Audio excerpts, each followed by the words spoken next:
Good evening, I'm Peter Snow, and welcome to my Comedy Zone. I've been paid millions of pounds by the BBC to choose my two favourite comedy programmes of all time, and my first choice is a hilarious edition of the Friday night Armistice from the heady days of this week. Let's have a look. Though fighting's exciting, discover discussion, swap guns for tongue, and germ for concussion. Envelop your foes in one massive kiss and come to the Friday night Armistice.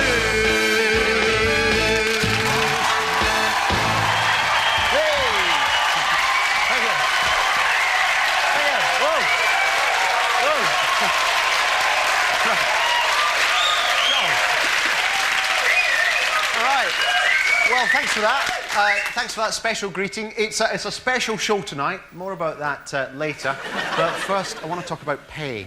Now, it's the week that British Airways pilots threatened industrial action because they want 60k, or 1.3 MP, as the unit is known now.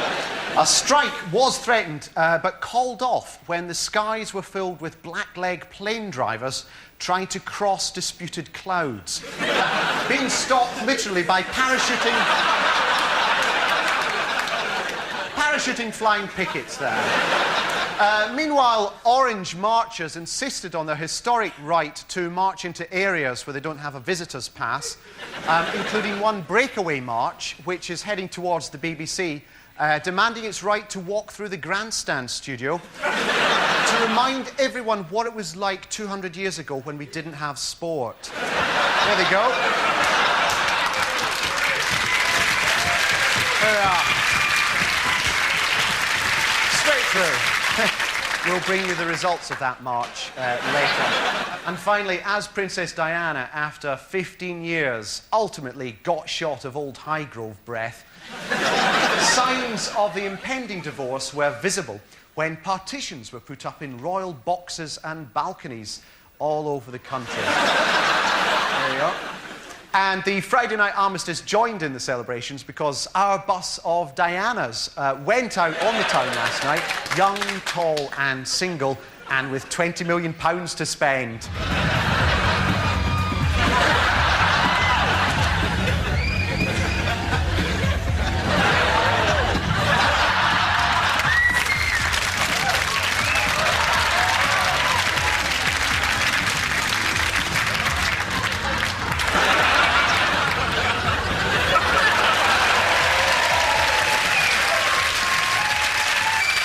Well, we are very, very excited tonight. It's a very special moment for our little show. As you can see, there's bunting all over the place. We've been bunting all day. We've bunted as far as it's humanly possible to bunt.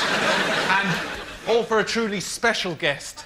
He's taken time out from his busy schedule. He was imprisoned for his beliefs, but now he's free and in the studio tonight. Please welcome Lester Piggott.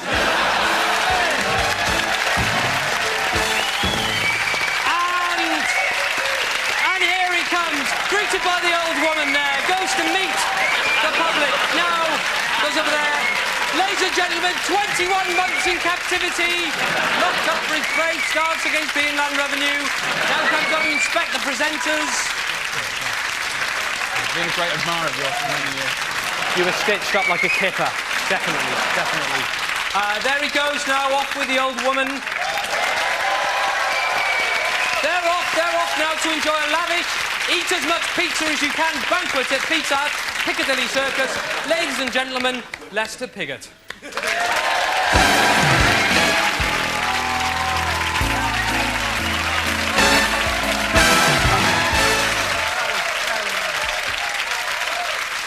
What an emotional moment that was. He's much shorter in real life, isn't he? He is. Oh, I almost forgot. Also dropping in tonight is Nelson Mandela. Oh. In fact, I think he's due now. Oh, he is! Oh, my God! He's streaking! Oh, my God! He's streaking!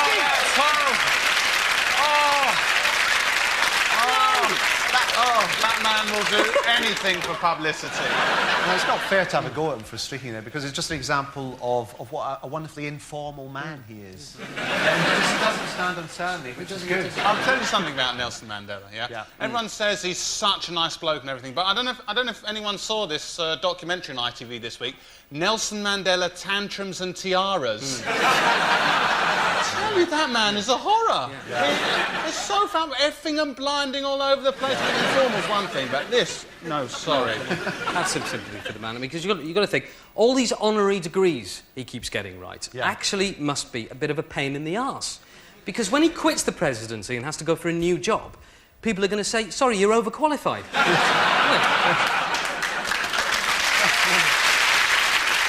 But, I mean, it has been a wonderful week. Mandela came over here and received thanks from many politicians for getting them standing ovations whenever they used to scream he should stay locked in prison. So that was nice. There's only one group of people who are bitter that he's here, and that's the viewers of the Antiques Roadshow, who 6 years ago all rang in their thousands to complain to the BBC that their programme was being interrupted to show live pictures of his release. So they started a protest this week. There they are. There they are, and they're angry. There they go.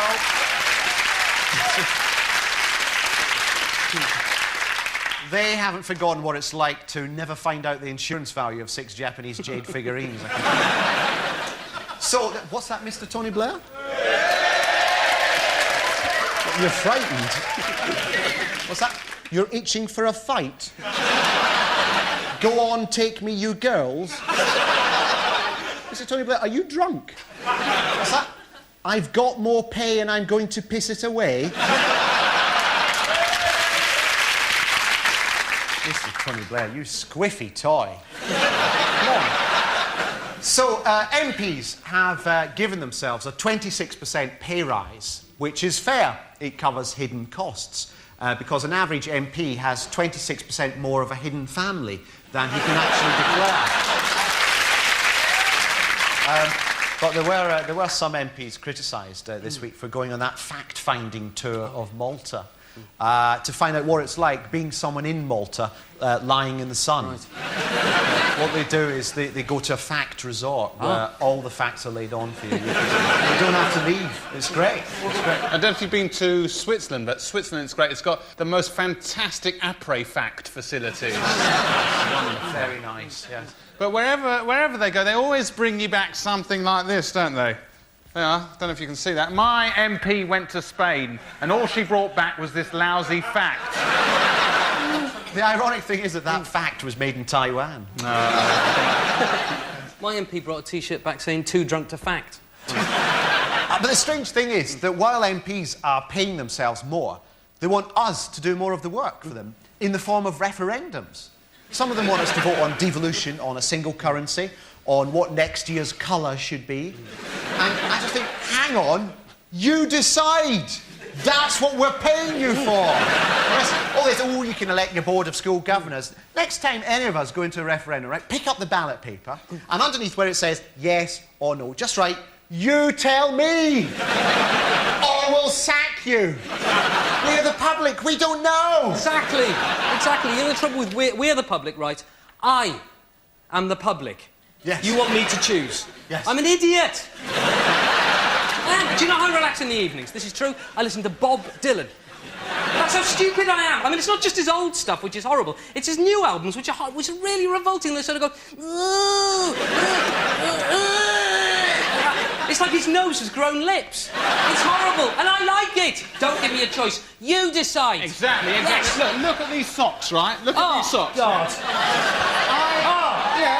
I insist on wearing these because I think they make me look quirky and interesting. Now, do you really want me to have a say in whether we should enter the single European currency? Come on! I mean, I like the Oliver and Claire adverts, right? I think they're really clear. And that they really make me want to use the phone. But I can't quite remember which phone company they're for, but I think they're good. The whole point, they won't leave us alone. They won't leave us alone. Look. Look at all this, right? Look at all this. This is what came through my letterbox just this week. It's all junk democracy. Membership forms, ballots, manifestos. Look at this. Look at this one, right? Look at this one. Congratulations, you may already be a member of the Labour Party. And, I mean, they're trying everything to come up with more ways of selling their campaigns. I don't know if you've seen this month's GQ magazine, which comes with a free cassette on the front. Dr. Brian Mahwini's Music of the Andes. Yeah. 20 of his most romantic speeches set to the music of the panpipes. As I have met many of you around the country, that determination has grown. 70 minutes of that. Too often, don't they? But they put most of their efforts into producing all these hilarious and terrifying new adverts. There's been a lot of criticism about the Tories for their bizarre new campaign. There you go.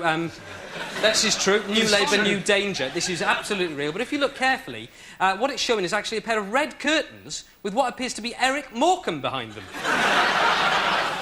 Who a lot of people like, so it's not so clever. No. Quite frankly, a 6-year-old could do better. Or could they? Well, we think they could. And to prove it, we've brought in our very own advertising agency from Class 2B of St Margaret's School in Bristol. There they are. Great. Here they are. It's James, Katie, Nathan, Laura, Toby and Sarah Associates. And what we're going to do, they're going to come up with some ideas. We're going to fax them off to Conservative Central Office and Morris Thatchy, their advertising agency. See what they think. OK. Brilliant. Now, Katie, you've got the first one. What have you got here, then? It's Harriet Hartman being Two-Face. And what's this one, Nathan? What's that?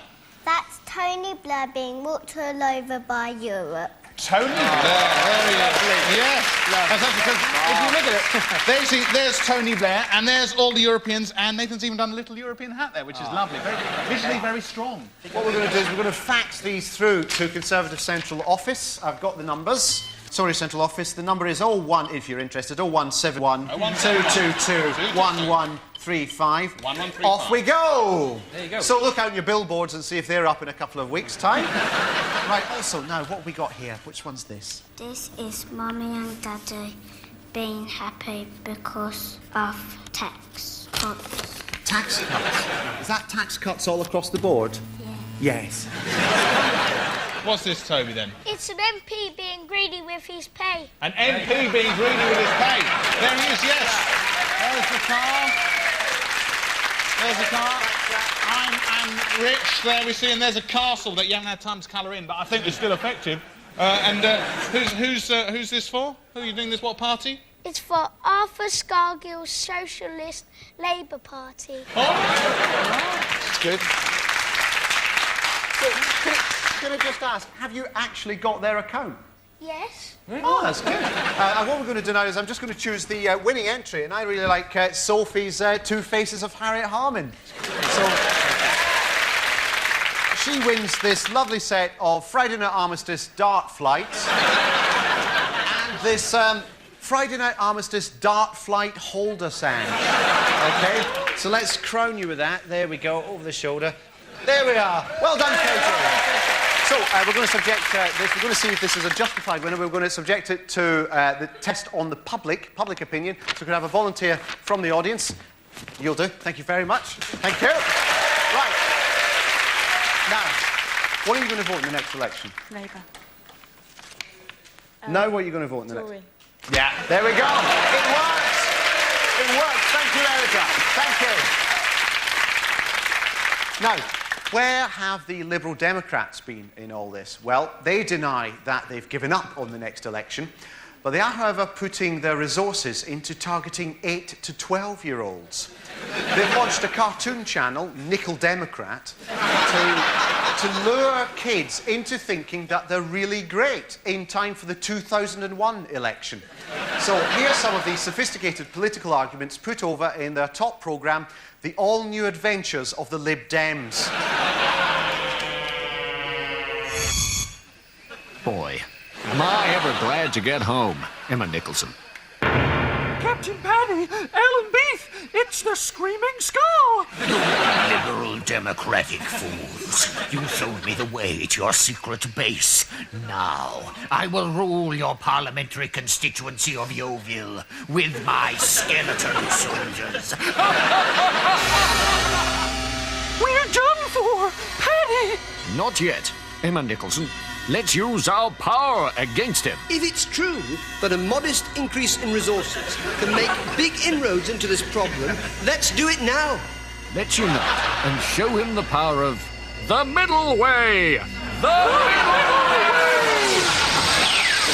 What?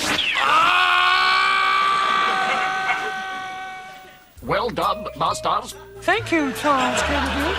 And now everything's back to normal. The parliamentary constituency of Yeovil is a happy and peaceful land where high taxation is very popular. Let's just hope the Screaming Skull doesn't come back for a while. Oh, I don't think you'll see any more of his skullduggery.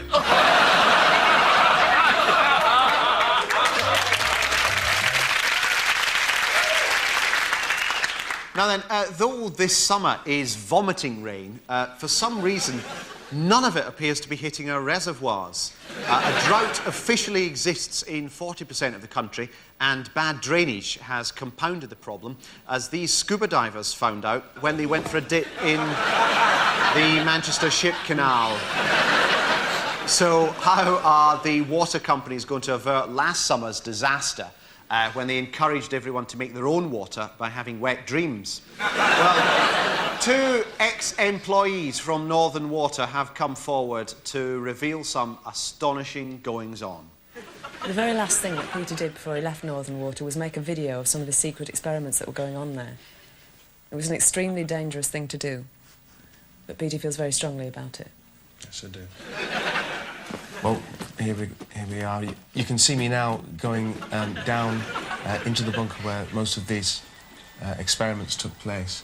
They've cottoned onto the fact that people are made up of 80% water. So what they've done here is they've taken the largest person they can find and they've stuck a great big straw in his neck and they're drawing the water out that way. It's horrible, isn't it?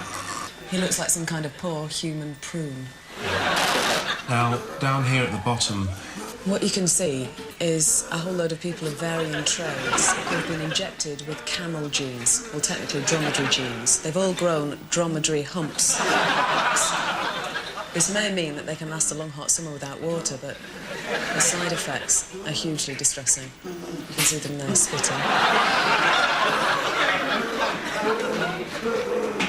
Now, this poor dog is being forced to watch a very sad scene from Wallace and Gromit over and over again. And its tears, as you can see, are being siphoned off and collected. And how must this poor animal feel? This is the perimeter fence of Northern Water. We're going to have to move quickly. We're under constant surveillance. Yeah, it looks innocuous enough, doesn't it? Look at that. There's your evidence in broad daylight, they are refilling their reservoirs from a kitchen tap in Glasgow. It's a straight case of water theft. So, come on through. I think I can see one over there. They've been experimenting with summer hibernation. The idea being that you dry people out until they're just a powder and then bury them to preserve them during drought. There are thousands of powdered anhydrous people buried all over this site. Well, you can see here there's a lady there, a man there. We've got a desk here. It looks like a demoisturised business meeting. Right. Okay, let's try and bring them back. If it doesn't rain before September, there are plans to desiccate the whole of Halifax. Yes. They're starting to wiggle now. There's papers falling. Come on, try harder. It's okay. Come on, it's going to be all right. You're all right. Now we've got company. Come on.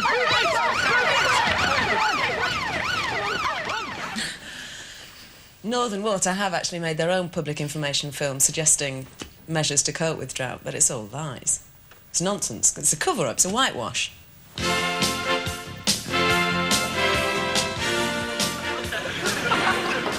Many parts of Britain are currently in the grip of the most severe drought for centuries. But there's no need to panic. If we all follow some simple ideas, there shouldn't be a problem. If you're worried about your garden, find an alternative to watering, such as milk. Tin tomatoes. Car dirty? Why not employ a clown to throw a bucket of shredded paper over it? And remember, responsible citizens always carry one of these. It's an armpit donor card. So that in the event of your death, the sweat from your armpit may save the life of a tiny child. And the really shocking thing is that while all these drastic measures have been taken to deal with drought, the fat cat bosses have a very different attitude to water. That was a Pekingese cloud that the managing director keeps as a personal pet. That cloud could, in fact, water 18 suburban gardens for a week, non-stop. Bastards. Water's priceless. Don't piss it away. All right, let's see where the orange marchers have got to. There they are.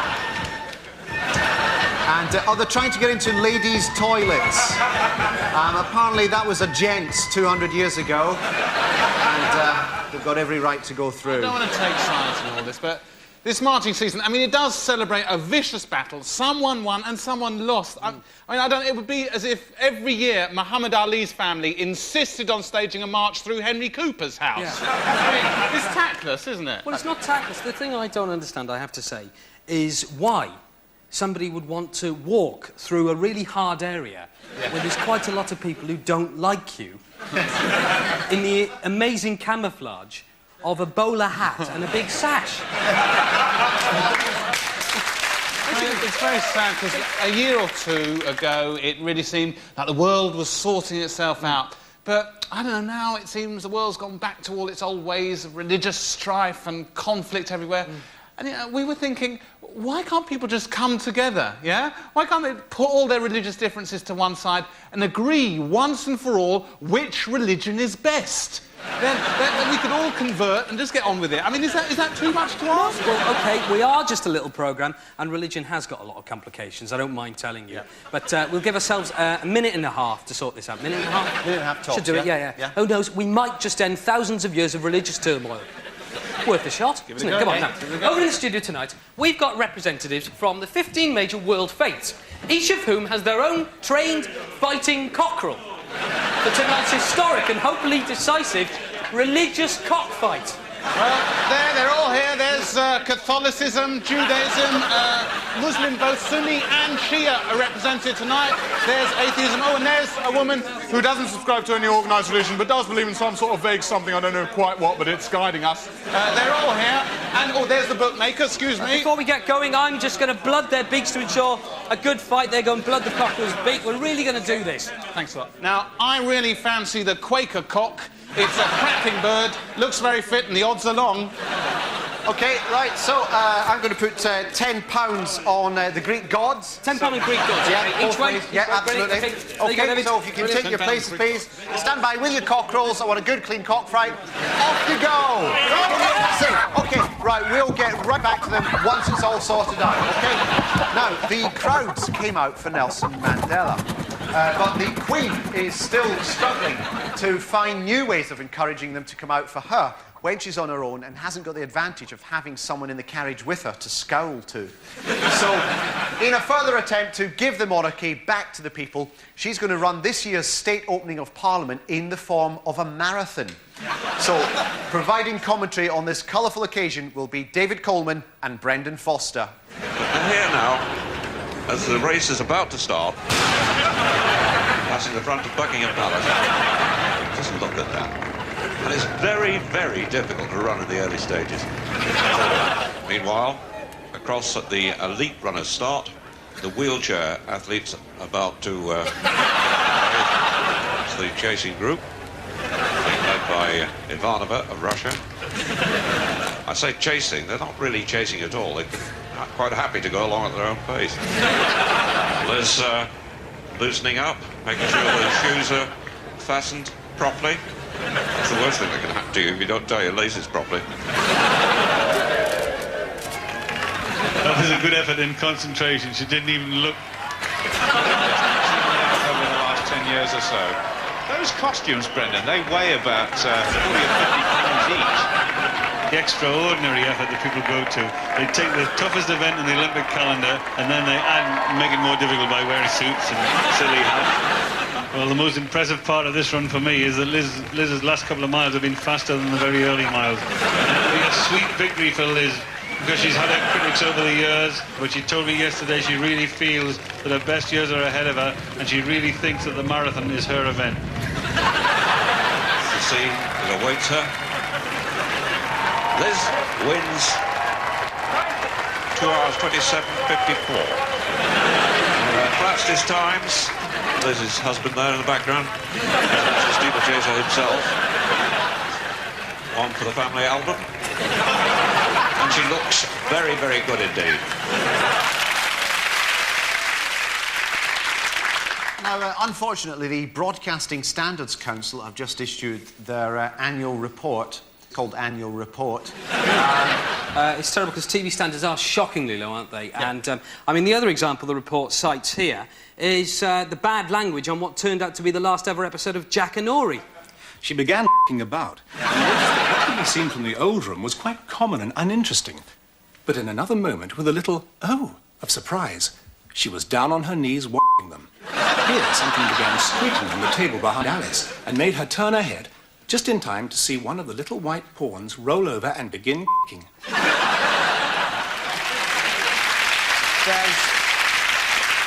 There is no reason to swear on television. Absolutely. Especially when a perfectly good way of getting round it exists. I don't know if you know, this is called the 70s disco technique, right? It's based on the way bands in the 1970s used the word funk in their songs when we all knew what it actually meant. For example, if it moves, funk it, or I ain't gonna funk no more with no big fat woman. The simple insertion of an N solves everything. For example, tints out for the lads. Funk off, you blundy prink. Come over here and let me sunk your conch. We're still transmitting. That's fine. OK. Show us your arms and take down your pats. Brilliant, because it works the other way. You take the N out. That's right. Yes. Yeah, he was hugged like a docky. That's right. They've also said there's too much sex, but this should be solved with the introduction of the V-chip. Now, for those of you who don't know, that's a button on the remote control which ensures that what's seen on the screen is morally acceptable. And we've got an example here. This is a V-chip sequence from The Young Lady Chatterley.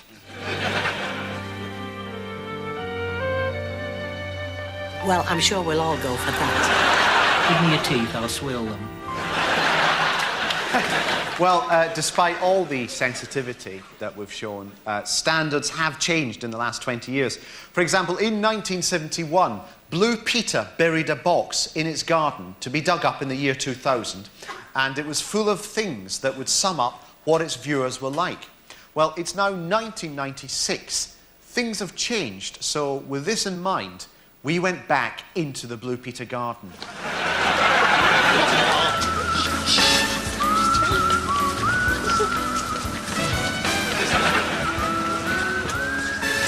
Look! Planted for the year 2000. And then they're just going to chop it down. Pick a nice chair out of it.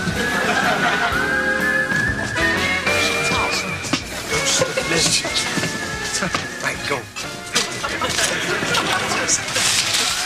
Got them on their shoes.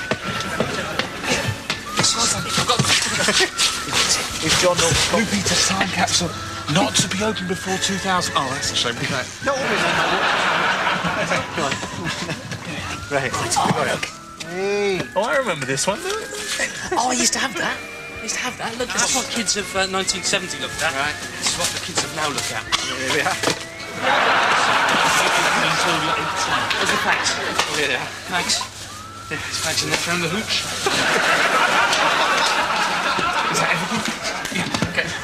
Now, this is going to be opened on live television.